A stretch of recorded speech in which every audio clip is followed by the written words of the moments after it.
Films from the gun cameras of 8th Air Force fighter planes showed destruction of enemy air opposition over the Western Front.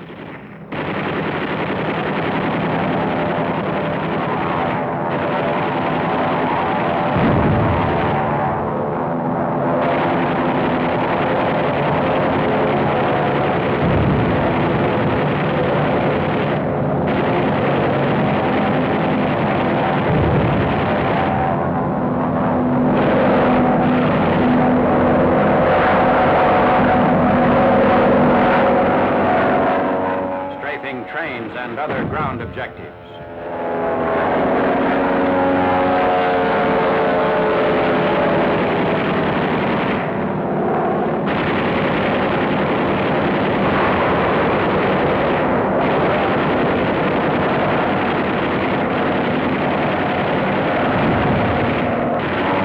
A pick-a-back plane is caught on the ground.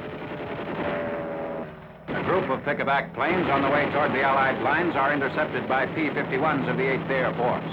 The pick-a-backs are a combination of a Focke-Wulf 190 fighter on top of a Junkers 88 twin-engine bomber. The bomber is filled with high explosive and released near the target like a bomb. The Focke-Wulf 190 controls the flight of both planes, each of which provides its own power.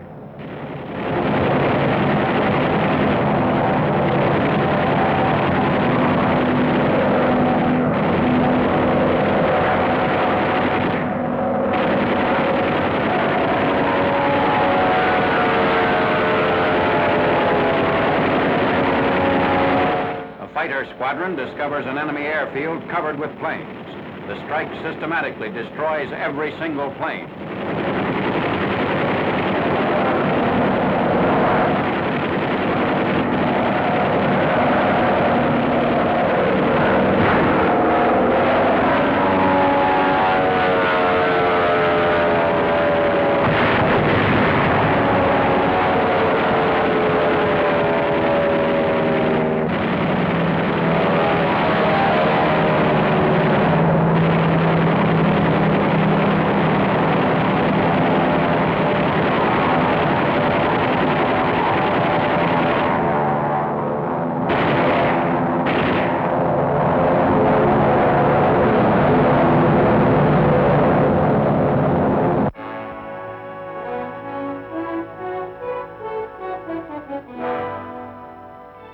A rest haven behind the 7th Army lines in eastern France.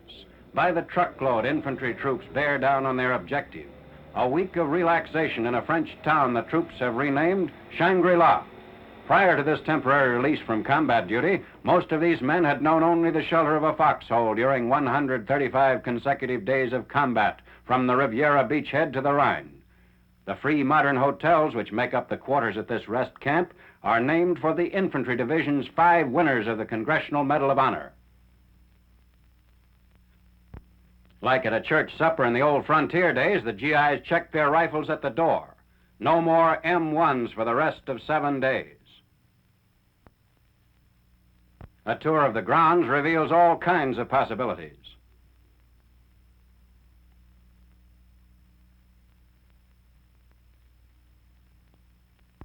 For tired, aching muscles, there's a treatment any medic would endorse.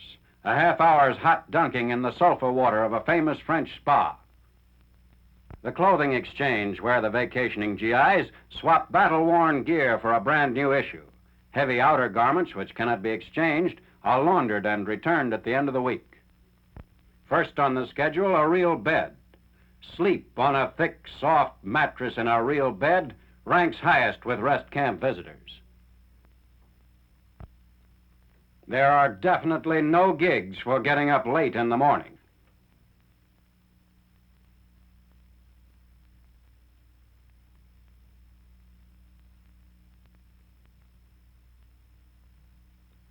Being late for breakfast is no problem. A snack bar tides you over until the noon hour meal. The PX has everything.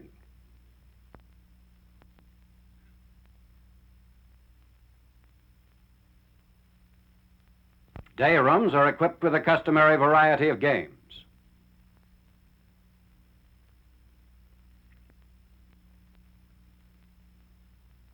The Red Cross Lounge for reading or just taking it easy, or daydreaming.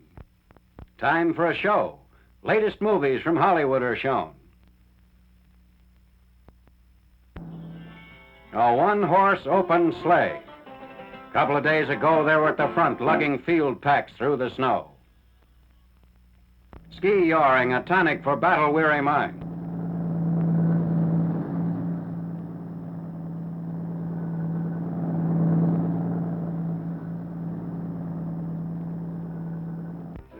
No mess kits, no field rations. Only music and French waitresses and steak and all the trimmings.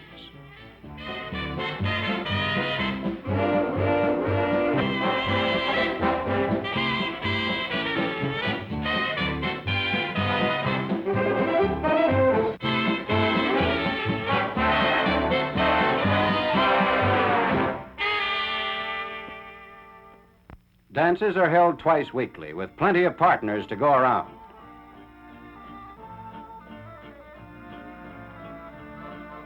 Almost to a man, they insist on maintaining contact with the war. After all, their buddies are still out there. 6 days of rest, and then back to the front. It's not easy to go back after living country club style, but there's another batch of soldiers anxious to get a taste of it. So long, Shangri-La. It was great while it lasted.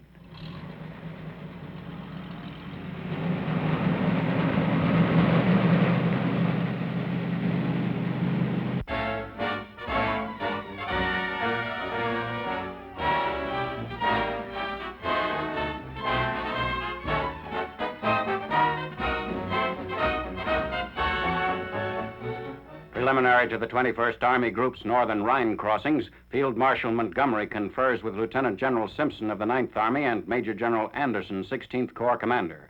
Extensive preparations and training precede the Anglo-American offensive. Bailey Bridge equipment, collapsible boats, rafts, pontoons, all earmarked for a Rhine assault, are stacked up in a forest clearing. This bridging dump is maintained by Canadian units awaiting the signal to commence operations against the Rhine River barrier.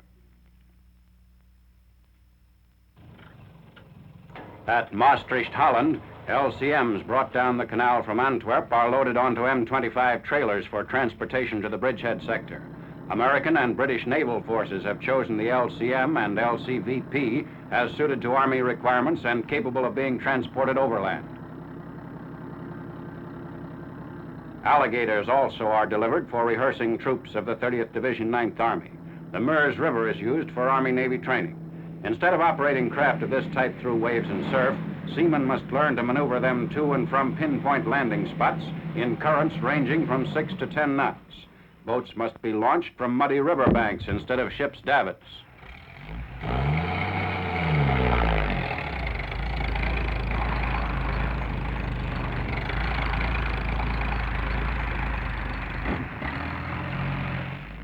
Preparations for the airborne operations coordinated with the amphibious assault.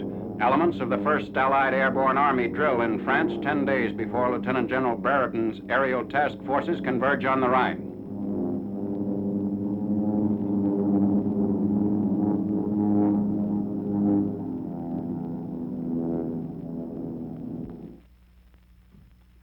March. The actual crossing of the Rhine already is in full swing. Men of the 30th Division are taken over in LCVPs. General Simpson's forces make the southernmost crossing below Wesel. Farther north, Lieutenant General Dempsey's British 2nd Army and Canadian troops are strengthening the bridgehead on the Westphalian Plain. Army engineers and Navy crews cooperate for these crossings. The engineers launch the craft and furnish guides, and the sailors operate them, applying lessons learned in weeks of practice.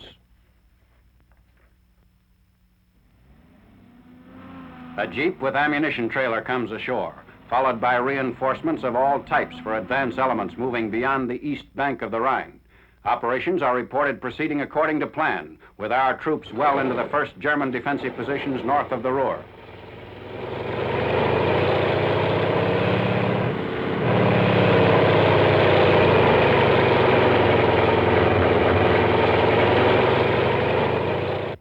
First glider landings near Brünnen, Germany, in the Wesel area on the Rhine's far bank.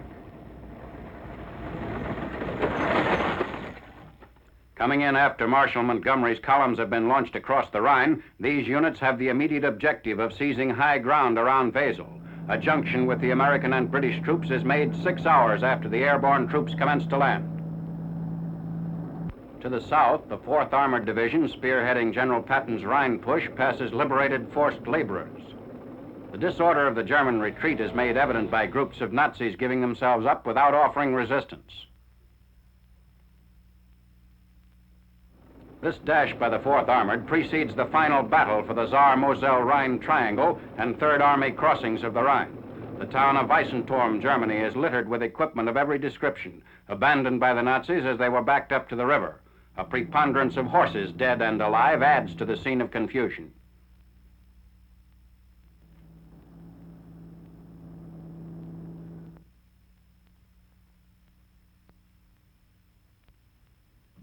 Disorder at the Rhine bank, where Nazi stragglers wait to be moved to prisoner cages. The 4th Armored alone captures more than 4,000 prisoners in its drive through the West German hills.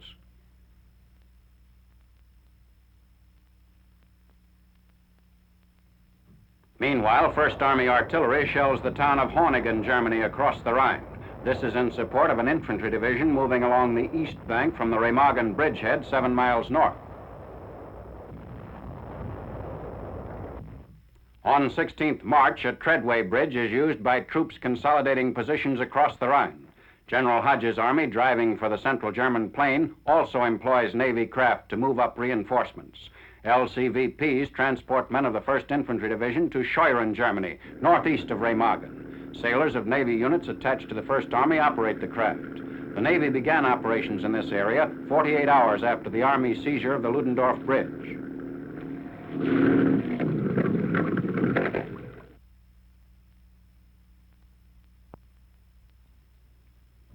In addition, supplies are ferried across the Rhine in ducks. 2 amphibious truck companies, one a Negro outfit, man the amphibious vehicles on the runs to and from Unkel, Germany.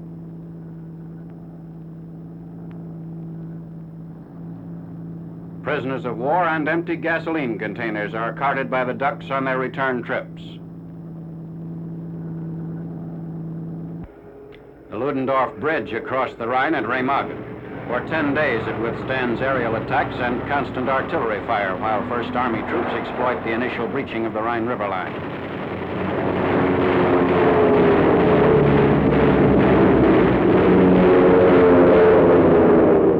Traffic in the face of the attacks must be kept to proper intervals between vehicles.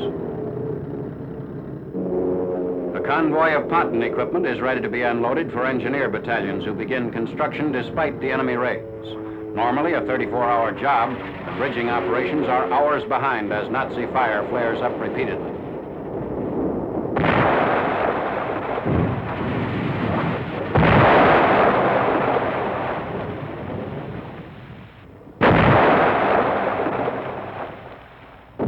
Under heavy enemy fire, combat engineers out on the incompleted span dash back to shore.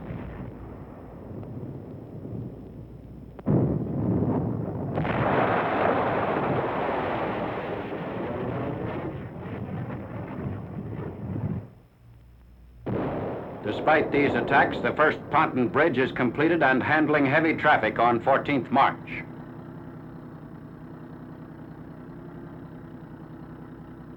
Armor is raced across the new link as the Remagen bridgehead begins expanding into a wide front. Both the pontoon span and the adjacent Ludendorff Bridge are still under enemy fire. The engineer battalion working on the Ludendorff strengthens the roadbed, which was improvised to allow vehicles to travel over the railway ties.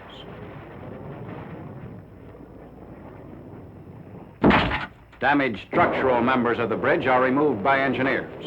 But weakened by the cumulative damage, the Ludendorff collapses on 17th March while about 300 engineer troops are working on it. Many of them are hurled into the swift icy water or crushed by the falling structure.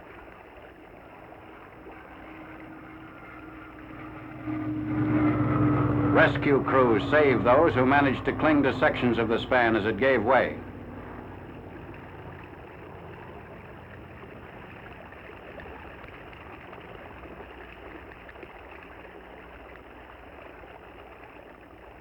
Rescuers swim out into the Rhine to reach injured men kept afloat by driftwood.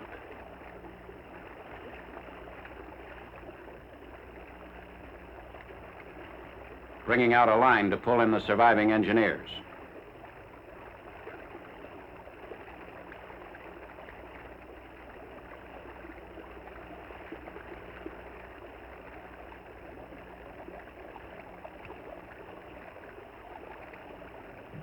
Quick action of this type saves many lives. When the 512-foot center span of the Ludendorff gave way, there was no vehicular traffic crossing the bridge. Crews extricate bodies pinned beneath the heavy beams.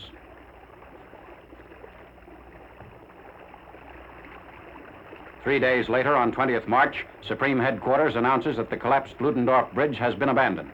The dispatch says that the span is no longer necessary because of the existence of other facilities across the Rhine into the Remagen bridgehead.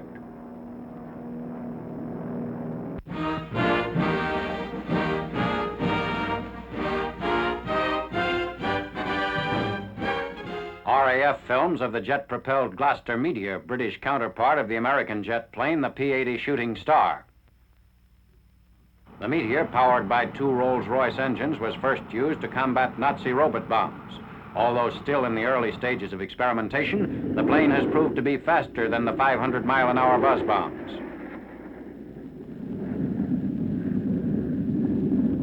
Smooth running, easy to fly, and practically noiseless, the Meteor leaves almost no trail of smoke. Known as the Squirt by RAF pilots, the plane climbs like an elevator and increases its speed in high altitudes.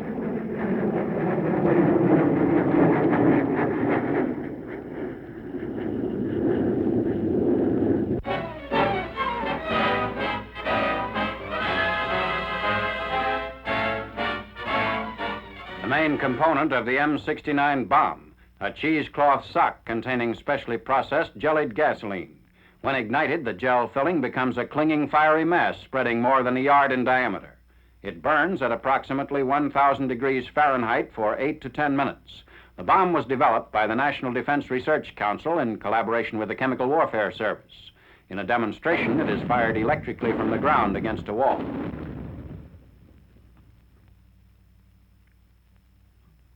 For airdrops, the M69 is assembled in groups of 38. The E-23 adapter is used in forming 500-pound aimable clusters carried by planes equipped to handle this size bomb. On the assembly line at Meuse Landing, New Jersey, the bombs are secured inside the cylindrical halves of the cluster wall.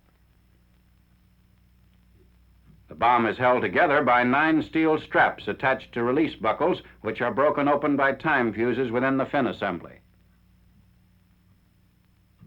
The clusters are given high and low altitude tests at Edgewood Arsenal with a B-25 loading the 500-pounders.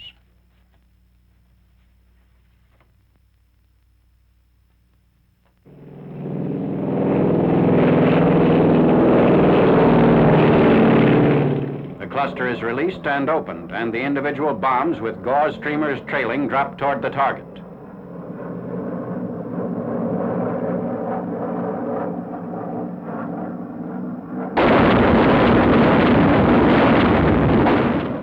On impact, an M1 fuse detonates the ejection charge, which ignites and hurls the gel filling from the tail of the bomb. Another drop of the jellied gasoline bombs. The M69 saw extensive use in the March fire raids on Tokyo and Nagoya.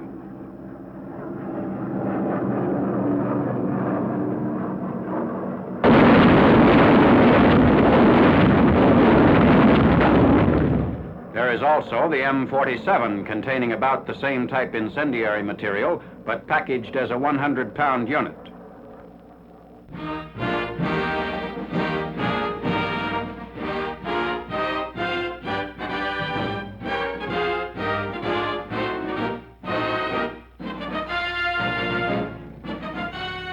American-trained Chinese First Army troops drive on Lashio. Bulldozers clear the way for tanks and infantry advancing on the ancient city, main terminus of the Burma Road. The Nam Yao River is crossed at the site of a blown-out railroad bridge about 2 miles from the city.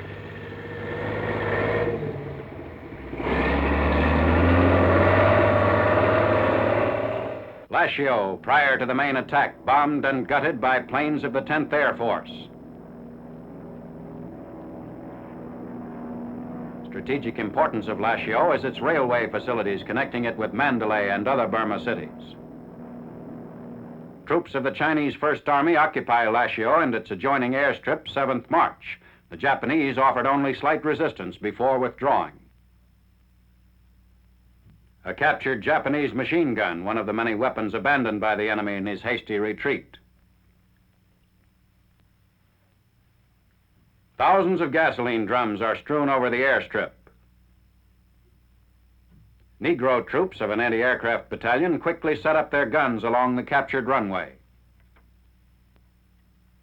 Enemy pillboxes built near the field are constructed with 3 separate compartments for greater protection against shell hits. Wreckage of old Japanese and American planes and engines found in many of the 102 revetments along the airstrip. This dummy was painted and then placed near the edge of the airfield to draw fire from our strafing and bombing planes. A railroad engine, cleverly hidden and camouflaged by the Japs. Lieutenant General Daniel I. Sultan and Chinese commanders at Lashio Railroad Yard. In a pincer movement coordinated with the Chinese First Army drive on Lashio, British troops advance on Mandalay. Abandoned railroad cars of the important Mandalay-Lashio Railway. Sikhs, Punjabis, and Gurkhas of a predominantly Indian division strike toward the city in heat which exceeds 130 degrees.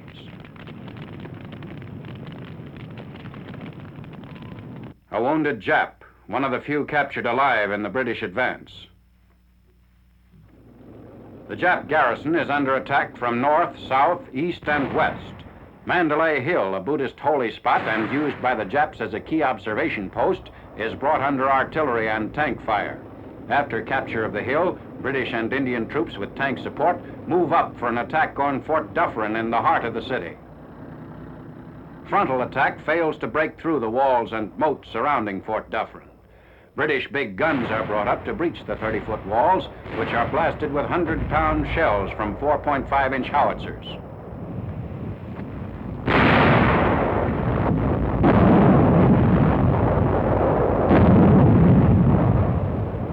A battalion, supported by tanks firing point blank at the main gate, smashes against the fortifications.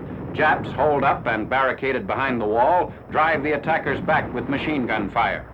Several of our tanks are knocked out in the action. Flanking movements feel out weak points in enemy positions. The last remaining center of Jap resistance in Mandalay, the fort is fanatically defended in a 12-day siege. Fall of Fort Dufferin and Mandalay takes place 20th March after almost 3 years of Japanese occupation.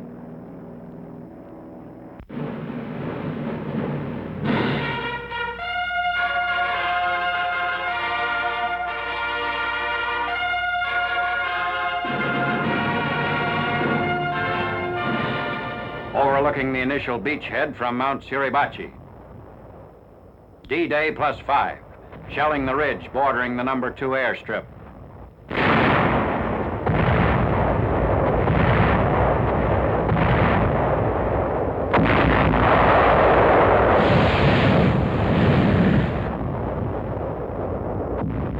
Tanks close in on the Japs dug in the caves along the ridge.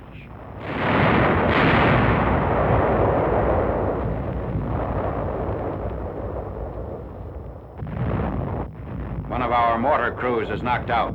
All except 1 Marine are killed. The ridge protecting the airstrip is stubbornly defended. A tank flamethrower goes into action against one of the many pillboxes covering the ridge.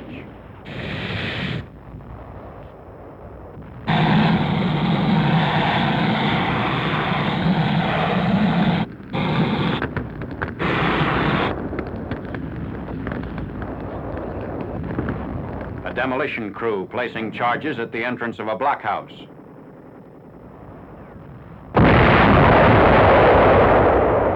Rocket launcher mounted on a truck in action against Jap positions along the ridge.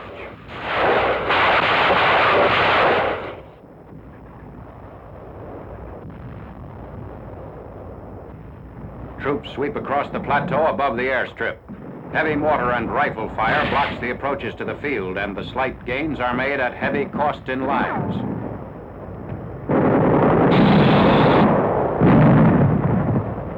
Jap trenches along the ridge remain the last obstacle before the airstrip. Seizure of the ridge puts the airstrip and surrounding enemy positions under direct fire of our guns.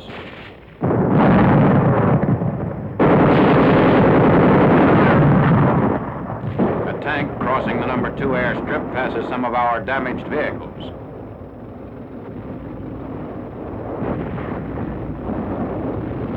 Air Corps films of Iwo Jima from a C-47 bringing in supplies from Saipan. Circling Mount Suribachi for a landing on airstrip number 1. 4 more C-47s follow the first one in. Each plane carries 13 packs containing 17 mortar shells. The first P-51 lands on airstrip number 1.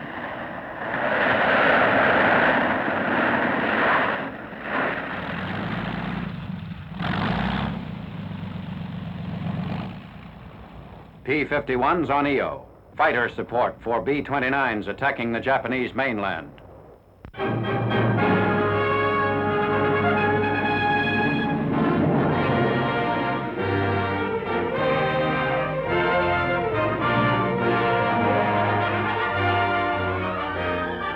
Navy films of a carrier strike at the Ryukyu Islands, 360 miles south of Japan. Aircraft carriers, battleships, cruisers, and other units of Admiral Raymond A. Spruance's powerful Fifth Fleet battle through heavy seas. They penetrate deep into territory considered by the enemy as part of the Japanese mainland. Hundreds of bombers and fighters take off from the decks of the task force carriers. A protective umbrella of Hellcats and Corsairs is thrown around the fleet, while Avenger torpedo planes and Helldiver bombers sweep inland.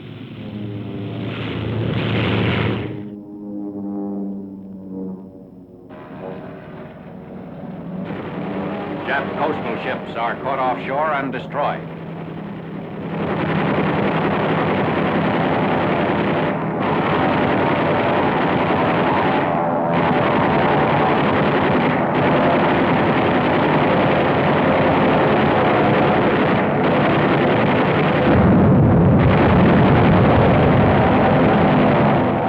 Jap warships and cargo vessels anchored in the island harbor and breakwater are strafed and sunk.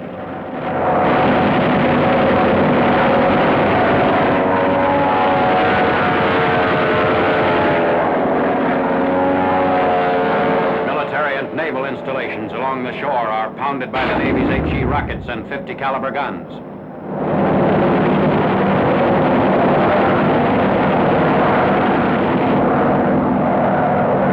The island's big airstrip is raked by heavy fire.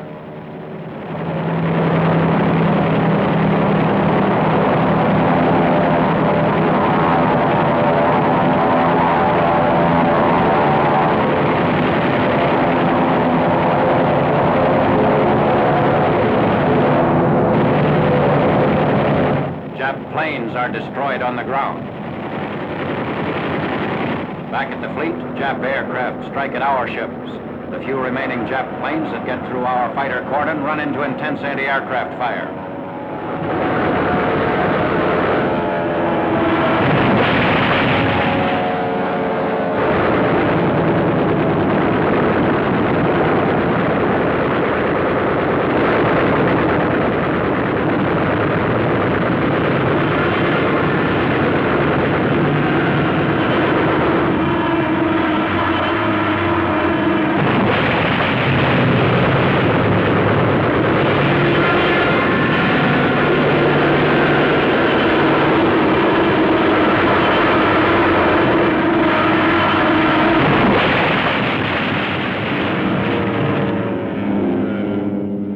Precedes the invasion of Okinawa Island by the 10th Army on 1st April.